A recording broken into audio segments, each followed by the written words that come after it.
What's up, guys? This is Kaylee Johnson here with Digital Journey. If you're a person that's wanting to learn social media, maybe that's just for you personally, maybe it's for your business, this is the right place for you. All right, hey guys, welcome to Digital Journey. We have here James Donovan. Donovan is the driving force behind 92 Media. James specializes in streamlining B2B interactions, and he offers concise insights demystifying the power of LinkedIn. So, James, I'm so happy to have you here. Thanks for coming on.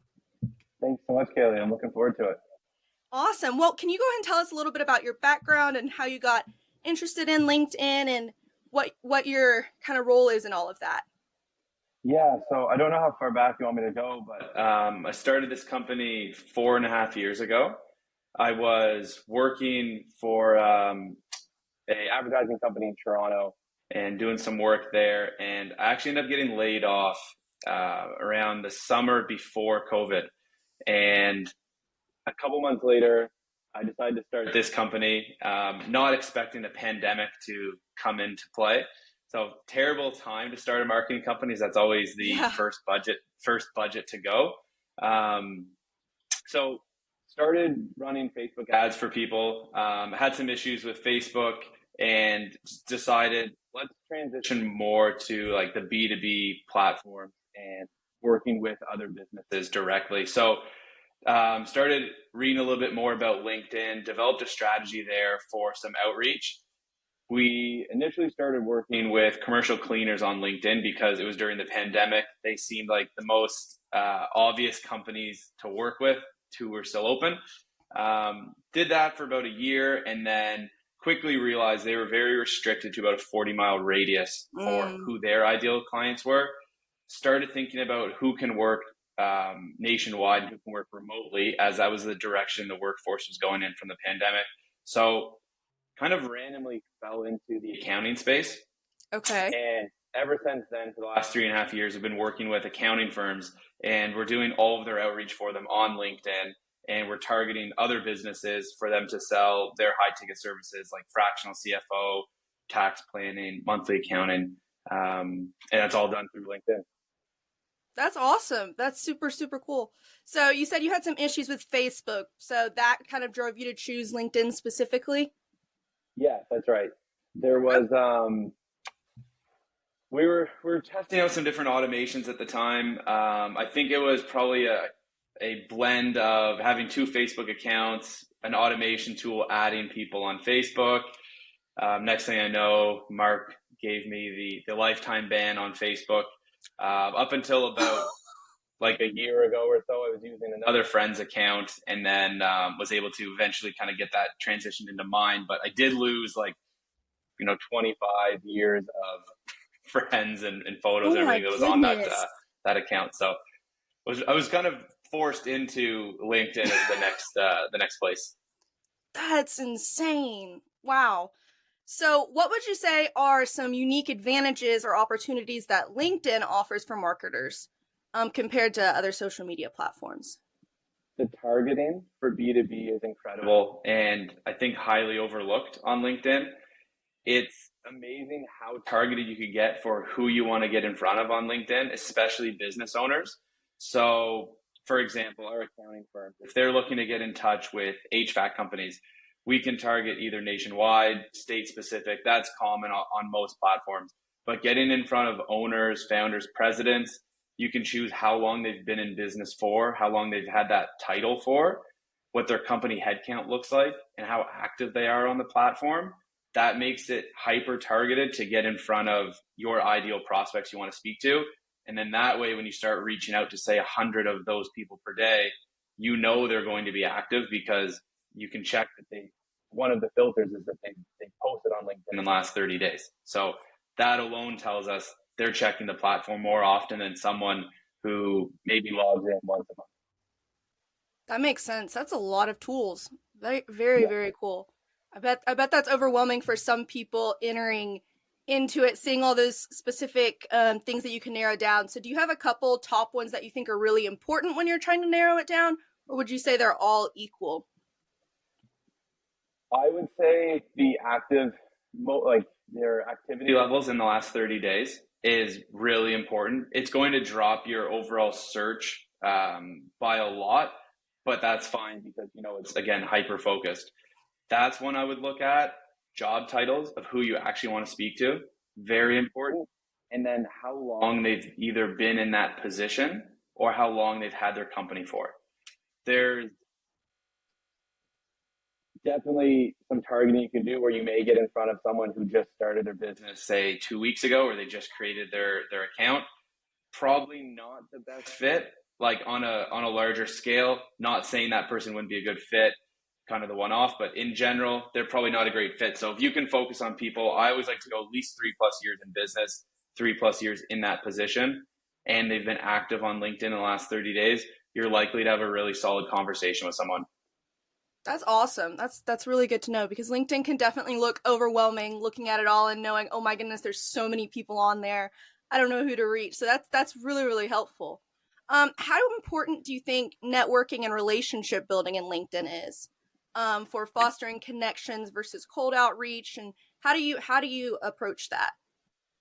Yeah, it's huge. I mean, I always say to our clients and prospects we're speaking to, and the more of the right people you can speak to consistently on a daily basis, the better off you're going to be because more and more people now know what it is you do and the problems you solve. So if you're consistently getting in front of those people who have common pain points that your product or service solves, you're only benefiting what you're doing. If you're not telling people what it is you do, you're almost doing them a disservice. And the more and more people you continue to connect with on LinkedIn, if you think of it as a longer term play as well, like SEO, every time you add new people, you're building up your network there. When you continue to post content, comment on other people's posts, add value wherever you can, you're always redirecting your profile back in someone else's newsfeed, which can in turn bring them back to your page. And if you set it up properly with all of your contact information, now they're going back to your sales funnel and hopefully they'll book a call with you. So continue building your network on LinkedIn, and you're going to get a lot more sales opportunities and continue to grow your business. That's awesome. What do you mentioned a profile? What do you think if you could give a couple things of that people really need to make sure they have perfected and dialed in? What would a couple of those be for your LinkedIn profile? Professional headshot, a Okay. relevant cover photo of what you're doing.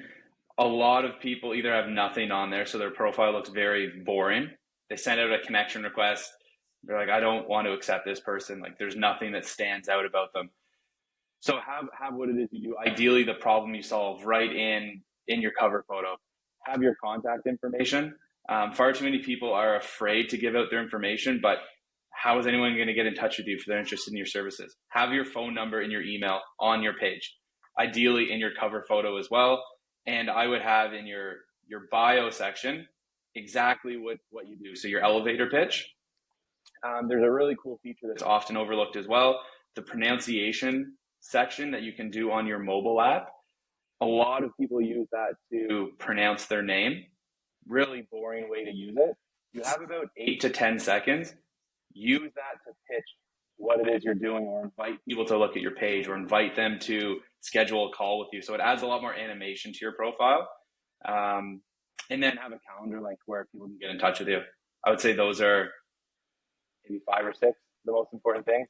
And that's all above the fold, which is super important. I love the idea about the name inflation because people will listen to that because we're curious, but being able to have that extra, it makes it even more personal, which I think is really, really cool. That's awesome. That's great. So a lot of our listeners on here are small business owners or entrepreneurs, with only 5 years of experience. Maybe they're new to even LinkedIn, but they have a good business going. What advice would you give to someone who's just starting with the LinkedIn market? Just start with LinkedIn. First off, get your profile set up so that if someone was to come across it, you look like the leader in your space. That's number one, because any outreach you're doing, it's all going to come back to your page. And if your profile looks very boring and it's not selling itself, it's going to be hard to be taken as a serious business owner. It's going to be hard to be considered for that hire, for that contract. Next, I would recommend using the free month trial that Sales Navigator offers on LinkedIn.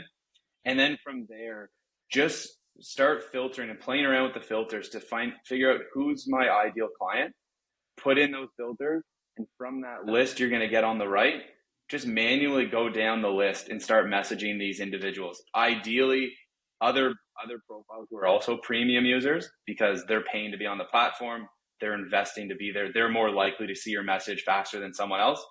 But at the lowest scale of it, without any automation and all the tools in a team, spend 30-40 minutes a day just going down that list and kind of cherry picking who your ideal clients are and send them a message.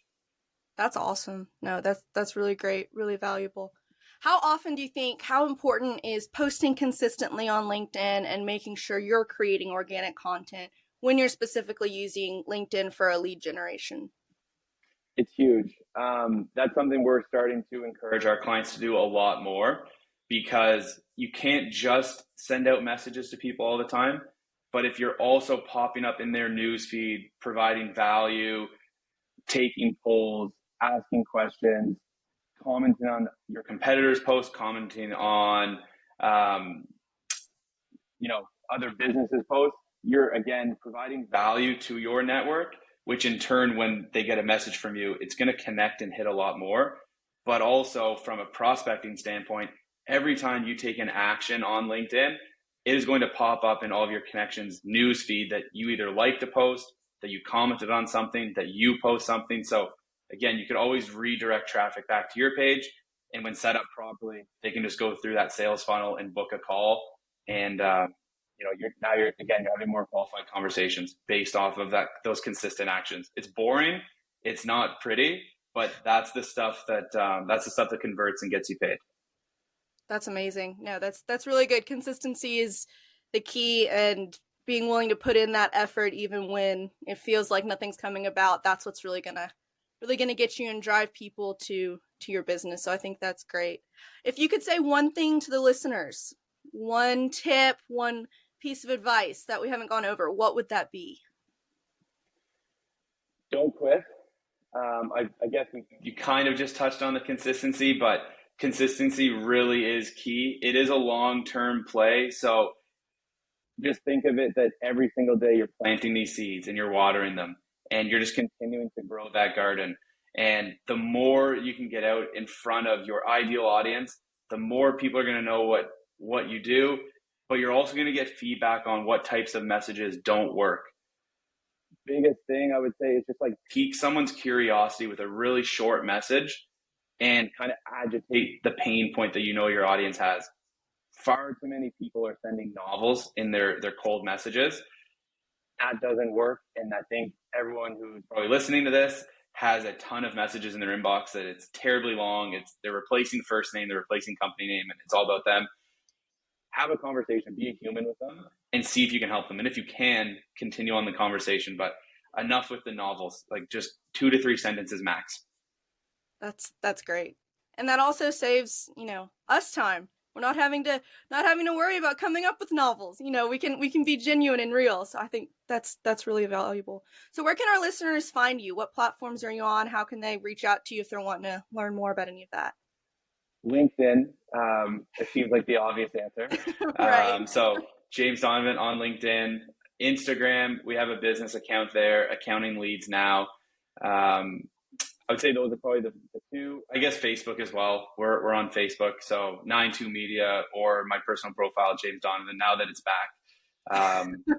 Knock on wood, Mark doesn't have anything to do with that this time around, but I'd say those are the 3 platforms, and would love to have a conversation with anyone about prospecting on LinkedIn if they want to reach out. Awesome. And we'll put all that information in the bio. So if y'all want to click on there, you don't have to write it all down. You can reach out that way. James, thank you so much for for coming on here. I learned a lot, and it was really great talking with you and hearing all that you're doing. It's super exciting. I appreciate that, Kaylee. Thank you so much for having me on as well.